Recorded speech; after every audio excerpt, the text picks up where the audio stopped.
2024मध्ये वेंगुर्ल्याची भेटकंती केली होती. वेंगुर्ल्याच्या या सिरीजच्या तिन्ही व्हिडिओजना तुम्ही दिलेल्या जबरदस्त प्रतिसादामुळे चॅनेलला जो बूस्ट पाहिजे होता तो मिळाला आणि आपले चॅनेल अधिकाधिक लोकांपर्यंत पोहोचले. आज तब्बल 2 वर्षांनी वेंगुर्ल्याकडे चाललो होतो.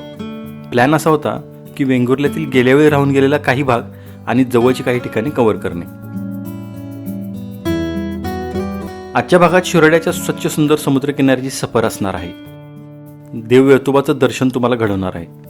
देव मानसेश्वरमध्ये कोकणी गारानं कसं घालतात हे बघायला मिळणार आहे. वेंगुर्ल्यातील चौकोनी पाव कसा बनतो याची सफर तुम्हाला घडवणार आहे. इथल्या प्रसिद्ध महालक्ष्मी हॉटेलमधील उसळपाव आणि कांदा भजी, हॉटेल श्रीकृष्णची सुग्रास कोकणी थाळी आणि क्वालिटी आईस्क्रीममधील कॉकटेल आईस्क्रीमची चव कशी होती हे तुम्हाला दाखवणार आहे. आणि शेवटी मोचेमाड किनाऱ्याचा फेरफटका पण असणार आहे. तेव्हा व्हिडिओ पूर्ण बघा. चला आता वेळ न घालवता आजच्या भटकंतीला सुरुवात करूयात.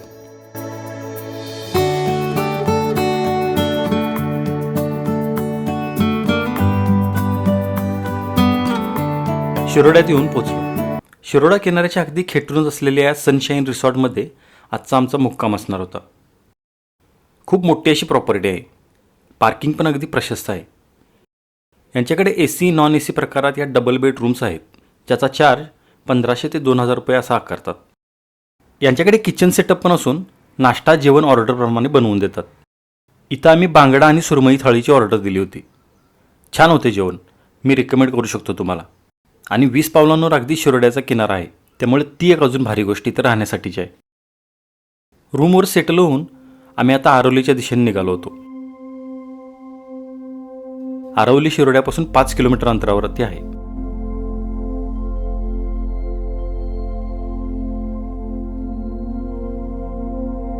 या कमानीतून आत आल्यावरती मंदिर दिसते. दुमजली माडे असलेली वास्तू, ज्याच्या बऱ्याचशाच भागात लाकूड खांबाचा वापर केलेला दिसतो. आज सभामंडपातून ज्यावेळी गाभाऱ्यात आपण नजर टाकतो तर समोर वेतोबाच्या उभ्या मूर्तीच्या रूपात जे बघितलं ते यापूर्वी मी कधीच अनुभवलं नव्हतं. 6 ते 7 फूट उंच उभ्या स्वरूपातील मूर्तीच्या डोळ्यात एक प्रकारचा करारीपणा आहे. या संपूर्ण प्रदेशाच्या रक्षकाच्या रूपात तो उभा आहे. देव वेतोबा हे शंकराचं रूप आहे असं मानलं जातं. स्थानिकांची अशी श्रद्धा आहे की वेतोबा रात्रीच्या वेळी गावातून रक्षकाच्या रूपात बाहेर फिरण्यासाठी परतो. म्हणून इथं देवाला चामड्याच्या चपला वाहण्याची प्रथा आहे, ज्या तुम्हाला मंदिराच्या एका बाजूला बघायला मिळतील. या चपलांचा आकार पण खूप मोठा आहे.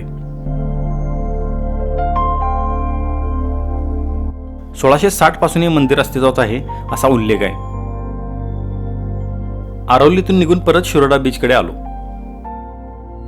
आजची संध्याकाळ आम्हाला इथे घालवायची होती. तर आता वेतोबा मंदिरपासून निघून ना शिरोड्याच्या चौपाटीवरती आलोय आणि तुम्ही बघताय आता भरपूर सगळी गर्दी इथं जमा झालेली आहे. तर याचं कारण असं आहे की 3 दिवस सलग सुट्ट्या लागल्यामुळे ना खूप सारा पर्यटकांची गर्दी इथं झालेली तुम्हाला बघायला मिळते. आज आम्ही आलोय ना, तो दिवस आहे 1 मेचा आणि उद्या आहे शनिवार, परत त्याच्या दुसऱ्या दिवशी रविवार, म्हणजे 3 दिवस सलग सुट्टी असल्यामुळं भरपूर अशी गर्दी तुम्हाला इथं बघायला मिळते. जनरली आता कसं गर्दीच्या ठिकाणी जरा शूट करायला थोडंसं मला म्हणजे तितकंसं आवडत नाही, पण आज आता काही पर्याय नाही आता याला. ठीक आहे, आपण आपल्या पद्धतीने एन्जॉय करूया. लोकांचं पण त्यांच्या पद्धतीने एन्जॉय चालू आहे. सूर्यास्त होईल आता थोड्या वेळामध्ये. आणि आता तुम्ही माझ्या प्रत्येक व्हिडिओमध्ये बघताय, ज्यावेळेला मी समुद्रकिनारा दाखवत असतो त्यावेळेला मी फक्त समुद्रकिनाऱ्यावरून एक फेरफटका मारून तिथलं जे काही बघण्यासारखे जे शॉट्स असतात ते दाखवत असतो. पण आज मला जरासं समुद्राच्या पाण्यात उतरून मजा करण्याची आज खूप इच्छा झालेली आहे, त्यामुळं आज ते पण करणार आहे मी. तर यस, आपल्याला आज शिरोड्याचा समुद्रकिनारा एक्सप्लोअर करायचा आहे. स्वच्छ, सुंदर आणि विस्तीर्ण किनारा ही शिरोड्याची ओळख असल्याने पर्यटक पण बऱ्याच संख्येने इथं दिसत होते. मी पण मग किनाऱ्यावर थोडा फेरफटका मारून समुद्रात मनसोक्त डुंबण्याचा आनंद घेतला. या उसळत अंगावर येणाऱ्या लाटा डोक्यातला विचारांचा गुंता अगदी हळूवार सोडवतात आणि मन उन्हाळ अवकळ मुलाप्रमाणे हलके होऊन जाते. सायंकाळी होमस्टेमध्येच दिलेल्या जेवणाची ऑर्डर येईस्तोवर इथेच बाहेर असलेल्या झोपाळ्यावरती काही वेळ निवांत घालवला. जेवण अतिशय छान होते. मी तुम्हाला इथं जेवणाकरता जरूर रेकमेंड करेन. जेवणावर यथेच्छ ताव मारून आजचा पहिला दिवस संपवला.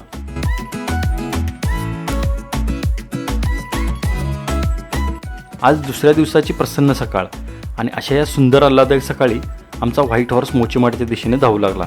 शिरोडा ते मोचेमाड हे अंतर साधारणपणे 9 किलोमीटर आहे.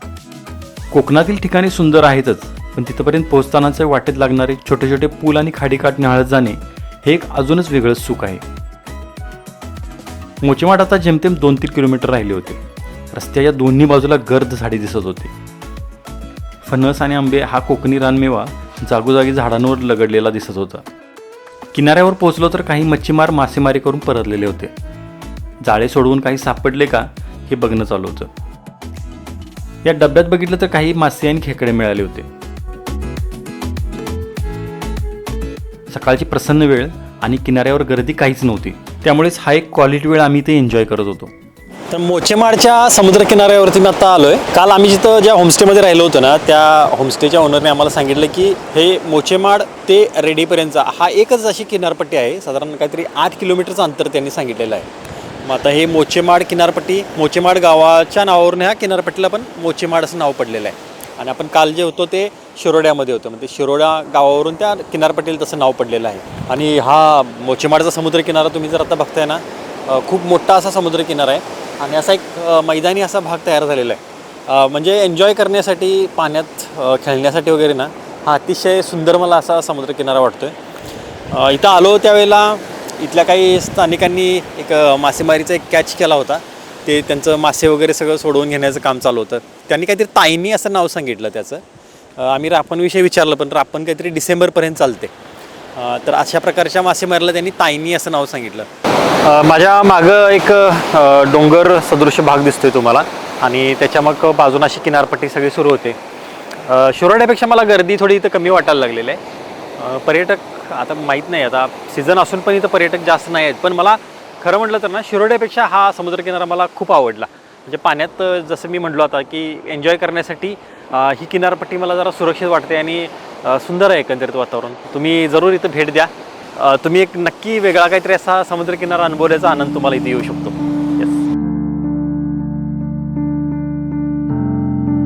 काही काळी ही सुंदर सकाळ आणि हा स्वच्छ किनारा अनुभवला आणि येऊन पोचलो ते श्री मानसेश्वर देवस्थान इथं.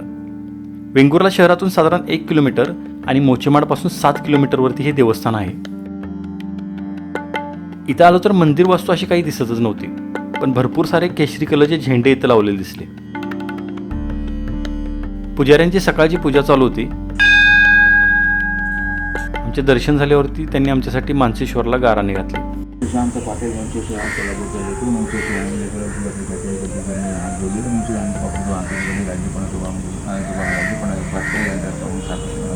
ग्रामदेवता मूळ वस मूळ ब्राह्मण चित्रांच्या करून मनाप्रमाणे अपेक्षेपेक्षा यश मिळून ती आता मनोभावी दर्शन घेतलं.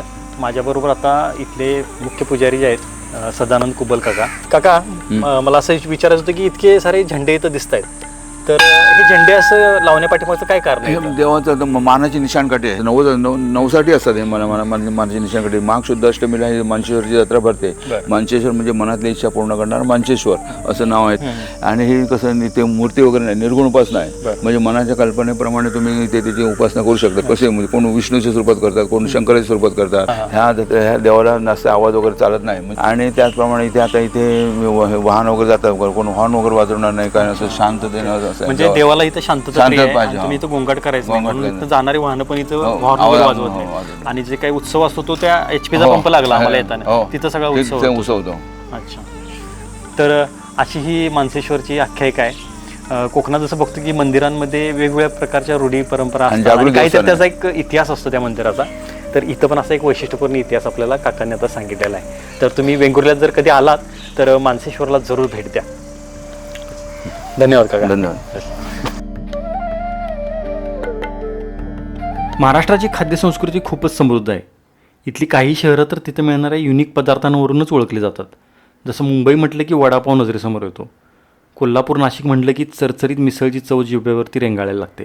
अशीच वेंगुर्ल्याची ओळख इथं मिळणाऱ्या चौकोनी पावावरून आहे. हा चौकोनी पाव नेमका बनतो कसा हे बघण्यासाठी मी इथल्या एका पावभट्टीमध्ये येऊन पोचलो. 3 समवयस्क वयस्कर लोक पावपेट्या भरण्याचे, भाजलेले पाव भट्टीतून बाहेर काढण्याचे काम करताना दिसत होते. तर मी आता वेंगुर्ल्यातले एक अतिशय आयकॉनिक ठिकाण म्हणजे सातेरी प्रासादिक बेकरी, त्या ठिकाणी मी आता आहे. माझ्याबरोबर आहेत पाटणकर काका. तर काका, हे पाव बनवण्याचं काम तुम्ही कधीपासून करता? 63 सालपासून. आणखी मग हे सकाळी किती वाजता सुरू होतं सगळं हे काम? आठ 5 वाजल्यापासून सुरू झालं. 5 वाजल्यापासून सुरू होतं आणि दिवसभर किती वेळ चालतं मग? संध्याकाळच्या हे संपायचं, हे आम संपली काय थांबलं. बरं. हे पाव करताना कोणते इन्ग्रेडियंट्स वापरले जातात याची माहिती काकांनी दिली. हे इष्टापासून केले, साखर मीठ ह्याच्यात चालतो इष्ट. आणि हे फक्त चणा डाळीची आम तयार केले, समजा वर ठेवले पाहिजे लोटी का फेस येणार, ते फेसाची आम बनवली पाहिजे फाटे कुठून पीठ वगैरे घेऊन. त्याच्यानंतर हे काम केलं पाहिजे, आम टोपात तयार केली पाहिजे. आणि त्याच्यानंतर टोपचा अर्धा टोपचा एक टोप भरला की हे पीठ घ्यायचं, ते दोन्याने असल्या ते बाहेर लावलेले आहेत बघा, तसल्या दोन्याने घ्यायचं, गरम पाणी घ्यायचं, आंघोळीत घेतात तसं, आणि ते भिजवायचं, मळवायचं, असं असतं ते. म्हणजे हे डायबिटीजच्या लोकांना वगैरे चालू चालू चालू शकतं diabetes लोकांना. आणि हे सगळं लाकडं म्हणजे लाकडाच्या भट्टीवरती काम चालतं. मागं तुम्ही बघताय एक भट्टी आहे, भट्टीच्या इथे काका बसलेले असतात आणि त्यांच्याकडे एक मोठा असा एक लाकडी म्हणजे त्याला आपण जे उलातनं म्हणतो ना आपण ह्याच्यात वापरतो स्वयंपाकात, त्याला काय म्हणतात? अरे फलटी म्हणतात त्याला, फलटी. तर त्याला पलटी म्हणतात. म्हणजे उलातण्यासारखाच आपला आकार असतो त्याचा, पुढे एक चौकोनी आहे, मागे त्याला मोठा दांडा आहे. मग जसं ते भट्टीतून तयार होतात ना पावाच्या पेट्या, तशा त्या काही त्याद्वारे बाहेर काढल्या जातात तिथं. आणि आता इथं बघताय तर इथं मांडामांड करून ठेवलेले आहे. आता जसं ह्या ट्रे भरतील तसे तिथं भट्टीमध्ये आता हे पुढं जाणार आहे. आणि तयार झालेला माल परत बाहेर काढून त्या पद्धतीने आता इथं हे काका त्या दुसऱ्या एका ट्रेमध्ये काढून जशी गिराईक येतील तसं त्यांची डिमांड असेल त्यांना इथं आता सप्लाय होणार. मी बघतोय तुम्ही सगळे तुमच्या एजचेच सगळे लोक याच्यामध्ये दिसत आहेत. मग नवीन पिढी याच्यामध्ये काही काम करत नाही का? नाही, म्हणजे तुमचीच पुढे पिढी कोण काढणार नाही. अच्छा. तर काम खूप कष्टाचं आहे, कारण की एवढ्या गरमीमध्ये हे काम चालतं सगळं. आणि आत्ताचे दिवस बघताय तर उन्हाळ्याचे दिवस आहेत, त्यामुळं खूप त्रासाचं काम आहे, कष्ट आहे या कामाला खूप. तर ही एक खूप असा एज्युकेटिव्ह प्रोग्राम होता आज बघण्याचा. काका धन्यवाद, वेळ दिलात. काकाची खरं म्हटलं तर आज तब्येत ठीक नाही आहे, पण आपल्यासाठी एक आम्ही रिक्वेस्ट केली त्यांना, एक 2 मिनिटाचा वेळ आपल्यासाठी दिलेला आहे त्यांनी. आता वेळ झाली होती नाश्त्याची. वेंगुर्ल्यातील महालक्ष्मी हॉटेलचे खूप नाव ऐकले होते. इथली उसळपाव गेल्या वेंगुर्ला भेटीत खायचं राहून गेलं होतं. तीच इच्छा आज पूर्ण करायला मी इथे येऊन पोचलो. तर वेंगुर्ल्यातील एक प्रसिद्ध खानावळ म्हणजे महालक्ष्मी खानावळ इथं आता आपण आलेलो आहे. जे रामेश्वर मंदिर आहे किंवा सातेरी मंदिरचा जो रोड आहे त्या रोडवरतीच हे अगदी रोडला खेटूनच हे हॉटेल आहे. तर इथलं फेमस आहे म्हणजे एक बघताय की काळ्या वाटाण्याची उसळ आणि चौकोनी पाव, आणि दुसरं म्हणजे ते पांढऱ्या वाटाण्याची म्हणतायत आपण, पांढरा पिवळा जे काय असेल ते, त्या वाटाण्याची उसळ आणि चौकोनी पाव. आता दोन्हींची चव बघूया कशी आहे. तर हा वेंगुर्ल्याचा प्रसिद्ध आयकॉनिक आयटम म्हणजे चौकोनी पाव. आता आपण थोड्या वेळापूर्वी जे भट्टीत त्याची मेकिंग प्रोसेस बघितली, तर आता टेस्ट करून बघूया याच्याबरोबर.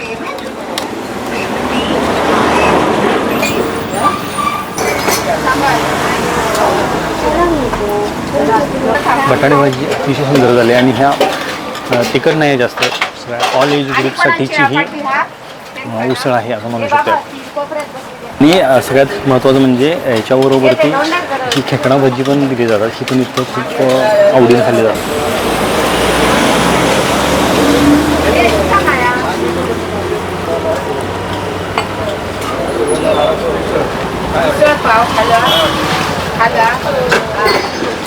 तर आता काळ्या वाटाण्याची उसळ ट्राय करून बघूया. याच्यामध्ये जरा ग्रेव्हीचा पार्ट कमी आहे, म्हणजे पांढऱ्या वाटाण्याच्या उसळमध्ये ग्रेव्हीचा पार्ट जास्त आहे.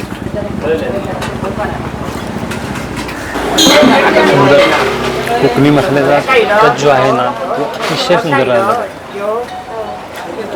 आणि ही खेकडा भाजी आता ह्याच्यामध्ये तुम्हाला असं कुठेही दिसणार नाही की तेल असं जास्त ओव्हर झालेलं आहे, तेल सांडत आहे, चिपचिपी झाली असं दिसणार नाही.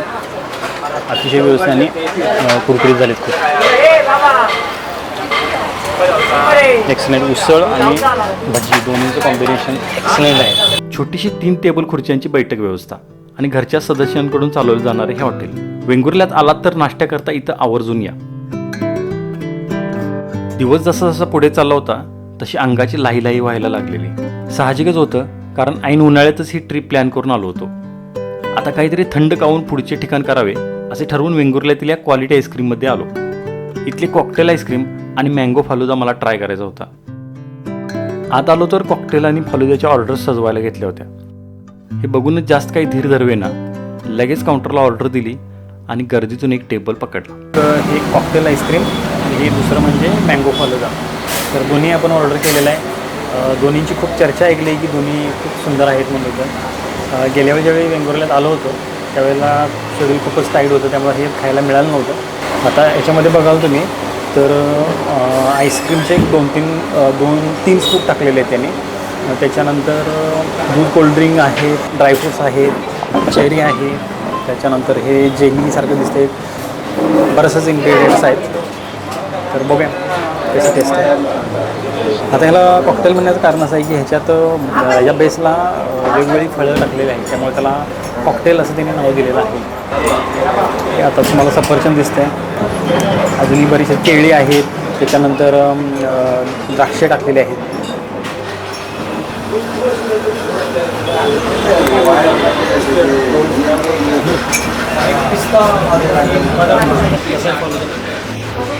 एक नंबर मस्त.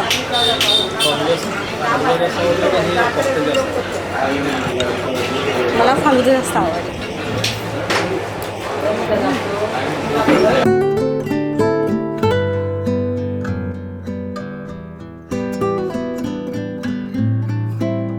या नवाबाग पुलाचे नूतनीकरणाचे काम पर्यटन खात्याकडून पूर्ण झाले आहे. 1.5 वर्षापूर्वी बघितलेला नवाबाग आणि आत्ताचा नवाबाग खूपच वेगळा जाणवत होता. आता इथं कायाकिंग आणि बोटिंगची सुविधा चालू झालेली आहे. हा एक सागरी सेतू पण बनवलेला आहे, ज्यावरून चालत जाऊन वेंगुर्ला बंदराच्या एका वेगळ्या व्ह्यू पॉईंटवरून दर्शन घडते. सागरी सेतूच्या बाजूलाच हा किनारा पण आता नावारूपाला येत आहे. खरंच नवाबागचं हे बदललेलं रुपडं खूपच सुंदर आणि समाधानकारक जाणवलं. नवाबागवरून निघून लंच करण्यासाठी कृष्णा हॉटेल इथे येऊन पोहोचलो. गर्दी भयंकर होती. 15 मिनिटाच्या वेटिंगनंतर एक टेबल भेटला आणि ही सुरमई थाळी ऑर्डर केलेली आहे. 350 रुपये थाळीची प्राईस आहे. अजून एक प्रॉन्स फ्राय थाळी एक ऑर्डर केलेली आहे, जी आता बनते, ती पण येईल थोड्या वेळात. तर याच्यामध्ये आता तुम्ही बघताय चपाती आहे, त्यानंतर माशाचं कालवण आहे, करी म्हणतो आपण त्याला, एक छोटा पीस आणि त्याच्यावर करी दिलेली आहे. एक मोठा पीस आहे तळलेला सुरमईचा, सोलकडी आहे, नारळी चटणी आहे, कोशिंबीर आहे आणि इथं सुकट दिलेलं आहे. आणि तिसऱ्या आता पहिला सुरमईचा पीस आपण बघूया कसा आहे. हा गरम आहे एकदम आणि शिजलेला आहे चांगला.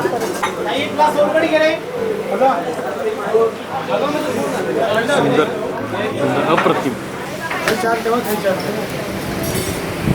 प्रॉन्स टेस्ट करू. गरम आहे,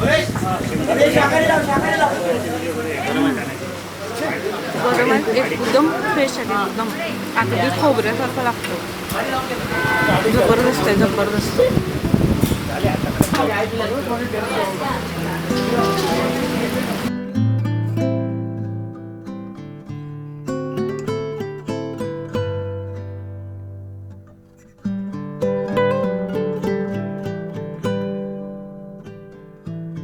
तर मोचेमाड, शिरोडा आणि वेंगुर्ल्यातील ही आपण कव्हर केलेली ठिकाणं तर कायमची मनात घर करून गेली. माझा हा अनुभव तुम्हाला कसा वाटला हे कमेंटमध्ये जरूर सांगा. आणि याचा एपिसोड आवडलेला असेल तर एक लाईक जरूर करा. आणि माझं सुशांत पाटील हे चॅनल सबस्क्राईब केलं नसेल तर सबस्क्राईब जरूर करा. चला भेटूया पुढच्या भागात. धन्यवाद.